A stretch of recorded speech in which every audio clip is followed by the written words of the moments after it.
আচ্ছা, এবার আমরা হচ্ছে প্যাডিং এর কাজ করব। প্যাডিং প্যাডিং কিভাবে করা যায় আমরা সেটা একটু দেখি।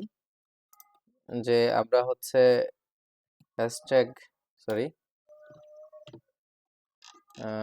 আমরা হ্যাশ দিব। হ্যাশ দেওয়া হয় কারণ কমেন্টের জন্য। আমরা দিব হচ্ছে প্যাডিং। প্যাডিং এর কাজ করব এইখানে। তো প্যাডিং এ ফার্স্টে যেটা লাগে সেটা হচ্ছে ম্যাক্স লেন্থ। হুম, ম্যাক্স লেন্থ। তো ম্যাক্স লেন্থ আমরা বলে দিতে পারি যে ম্যাক্স লেন্থ কত দিব। ধরেন আমরা এটা দিয়ে দিতে পারি যে 100টা হবে, ওয়ার্ডস থাকবে। তারপরে হচ্ছে আমরা দিতে পারি এভাবে প্যাডের সিকোয়েন্সটা দিয়ে দিতে পারি, প্যাড সিকোয়েন্স। ওকে, প্যাড সিকোয়েন্স। কিন্তু আমাদেরকে দেখেন যে আমাদের প্যাড সিকোয়েন্সটা প্রিপ্রসেসিং থেকে প্যাড সিকোয়েন্সটাকে ইম্পোর্ট করতে হবে, না তো কিন্তু এটা কাজ করবে না। অর্থাৎ লাইব্রেরি থেকে এটা আমাদেরকে ইম্পোর্ট করে নিতে হবে শুরুতেই। এই কারণে কিন্তু আমাদেরকে দেখেন দেখাচ্ছে। তো আমরা প্যাড সিকোয়েন্সটাকে কি করে নেব, ইম্পোর্ট করে নেব। ঠিক আছে, অর্থাৎ টেনসরফ্লোর কেরাস মডিউল থেকে আমরা কি করব, প্যাড সিকোয়েন্সটাকে ইম্পোর্ট করব। তো আমরা এখানে চলে যাই, ঠিক একইভাবে। দেন আমরা লিখব ফ্রম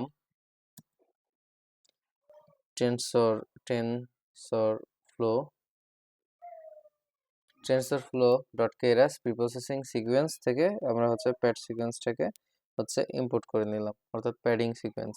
ওকে, দেন আমরা এটাকে রান করব এবং নিচে চলে আসব। এবং তারপরে আমরা কি করব, নিচে আসার পরে আমরা হচ্ছে ওই প্যাড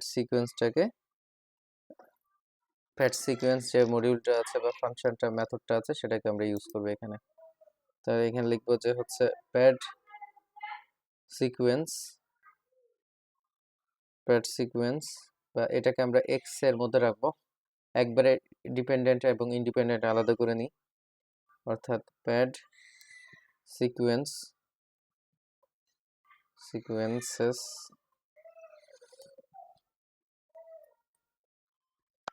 সিকোয়েন্সেসটা দিয়ে দেব। তারপরে হচ্ছে কি ম্যাক্স লেন্থ। তারপরে হচ্ছে দেখেন সিকোয়েন্স নামে কিন্তু আমরা এর আগে যখন কাজ করলাম, খেয়াল করে দেখেন, তখন কিন্তু আমরা একটা সিকোয়েন্স তৈরি করছি। এই যে সিকোয়েন্স নামক হচ্ছে একটা ভ্যারিয়েবল, এর মধ্যে টোকেনাইজ করে সবগুলোকে স্টোর করা আছে। ওইটাই আমরা কি করব, আমরা প্যাড সিকোয়েন্সের মধ্যে দিয়ে দেব। ঠিক আছে, তাহলে সবগুলোতে আমরা এই লেন্থের একটা একটা এক্সাক্ট লেন্থ, কারণ এই লেন্থের বেশি হবে না কমও হবে না। ঠিক আছে, ওই লেন্থ ওয়াইজ কি করবে সেটাকে হচ্ছে প্যাডিং করে ফেলবে। তো আমরা এটা বলে দিলাম এবং ম্যাক্স লেন্থটাকে ইনপুট করে দিলাম এবং প্যাডিং হচ্ছে হবে শেষ থেকে। তার জন্য এটার নাম দিয়েছি কি পোস্ট। আর টার্ন কেটিং হচ্ছে একদম লাস্ট থেকে হবে, অর্থাৎ 100-র পরে যেগুলো থাকবে সেগুলো থেকে টার্ন কাটিং করে ফেলবে, অর্থাৎ কি করে ফেলবে, ওগুলো বাদ দিয়ে দিবে। ওকে, এইভাবে হচ্ছে আমরা কি করলাম, এক্স অক্ষের এক্স বরাবর মানে ইনপুটের মধ্যে আমরা এটাকে রাখলাম। ওকে, তাহলে হচ্ছে আমাদের প্যাড সিকোয়েন্সের কাজ অনেকটাই রেডি।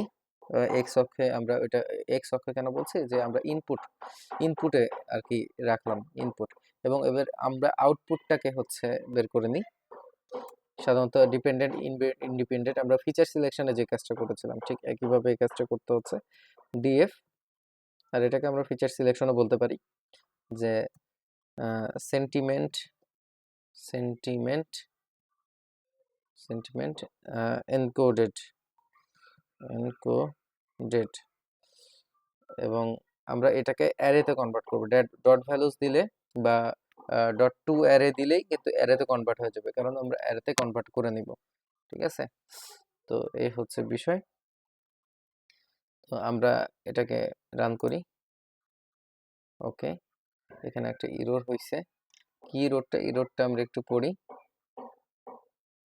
এখানে ইরর হয়েছে যে name sequence is not defined, sequence নামটা ডিফাইন করা নাই। ওকে, দেখি কি নাম আছে এইখানে। ও, এটা কিন্তু রান অবস্থায় নাই, খেয়াল করতে পারছেন, এটা রান অবস্থায় নাই। তাই আমরা এটাকে কি করব, রান করে দিব। ওকে, অর্থাৎ সম্পূর্ণটাই আবার অল রান করতে হবে। ওকে, আমরা অল রান করে দিই।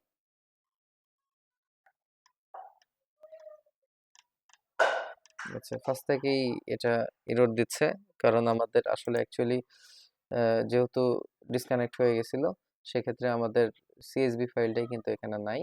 তো আমরা এটাকে আপলোড করি আবার। জি, ওকে, আপলোড করলাম।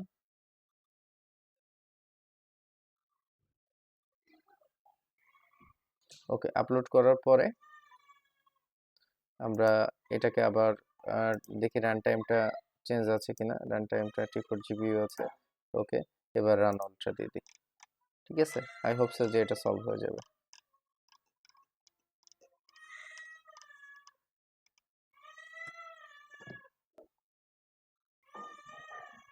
ওকে, সবকিছু চলে আসছে এবং দেখেন প্যাডিংটাও কাজ করেছে।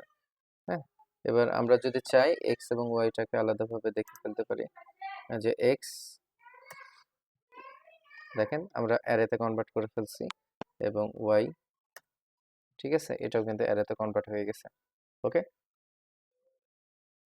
এরপরে হচ্ছে আমরা কি করব, এটা এক্স এবং ওয়াই, এটা আমরা হচ্ছে ট্রেন এবং টেস্ট স্প্লিট এর কাজটা করব। ট্রেন টেস্ট মানে ভ্যালিডেশন, এই কাজটা আমরা এখন করব। তো ট্রেন টেস্ট স্প্লিট কিভাবে করা যায় আমরা একটু লিখি, কমেন্ট আগে লিখি যে হচ্ছে ট্রেন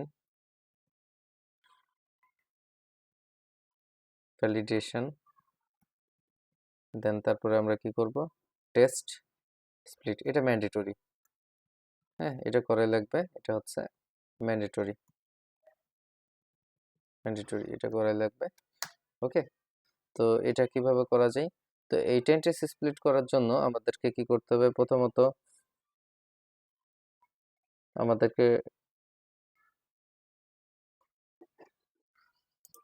আমাদেরকে হচ্ছে প্রথমত কি করতে হবে, মডিউলটাকে ইম্পোর্ট করে নিতে হবে।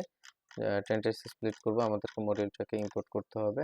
আমরা আমাদের হয়তো মনে আছে আমরা কি করব, যে সাইকিট লার্নের মডেল সিলেকশন থেকে আমরা ইম্পোর্ট করব ট্রেন টেস্ট স্প্লিটকে। ওকে, ট্রেন টেস্ট স্প্লিট এবং ম্যাট্রিক্স গুলোকেও আমরা কি করে নেব, ওইখানে একসাথে হচ্ছে ইম্পোর্ট করে নেব। ঠিক আছে, তাহলে বারবার করা লাগবে না। তো আমরা এটাকে একটু রান করে নিই। ওকে, রান করে নিই এবং আমরা এবার স্প্লিটের কাজটা করব।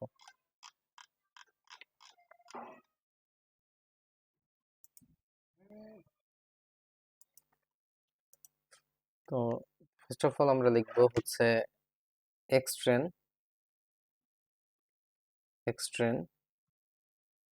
তারপরে হচ্ছে এক্স টেম্পোরারি,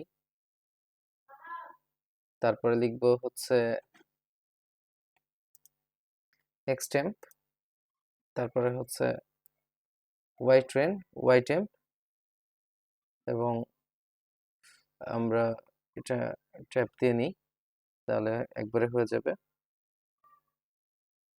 ওকে, ট্রেন টেস্ট স্প্লিট, দেন আমরা হচ্ছে এক্স ওয়াই দিব। টেস্ট সাইজের মান আমরা 0.3 অর্থাৎ 30% দিলাম টেস্ট সাইজ, এবং হচ্ছে র্যান্ডম স্টেট 42 দিয়ে দিলাম। ওকে, তাহলে হইল এক্স ওয়াই টেস্ট সাইজ 0.3 এবং র্যান্ডম স্টেটের মান দিয়ে দিলাম 42, যেভাবে আমরা স্প্লিট করি আর কি। দেন এটা হইলো, তাহলে কি হবে, এটা টেম্পোরারি একটা ভ্যারিয়েবলে হচ্ছে সেটাকে মানে স্প্লিট করছে। এখানে ওই যে এই আমরা আগে কি করতাম, ট্রেন এবং টেস্টে স্প্লিট করতাম।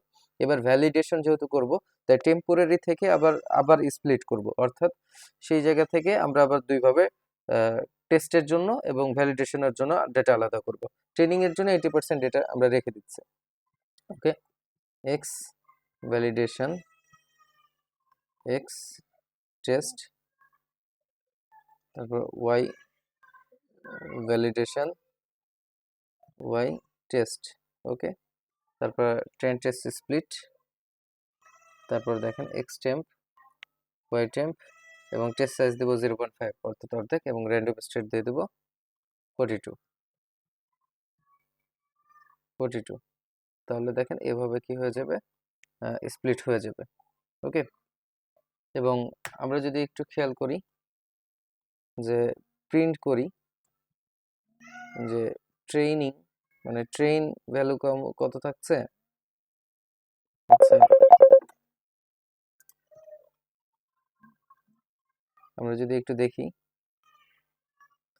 এক্স ট্রেন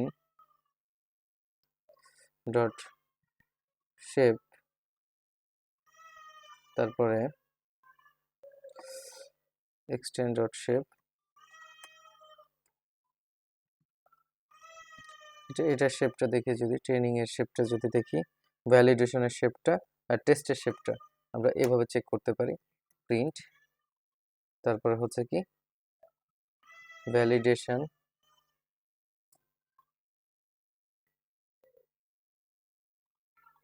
এক্স ভ্যাল শেপ এবং টেস্টের শেপটা আমরা যদি একটু দেখি, তাহলে আমরা এটা একটু রান করি, দেখেন আমরা দেখতে পাবো যে ট্রেনিং এর জন্য কত ডাটা হচ্ছে, ভ্যালিডেশনের জন্য কত ডাটা রাখছি, আর টেস্টের জন্য কত ডাটা রাখছি।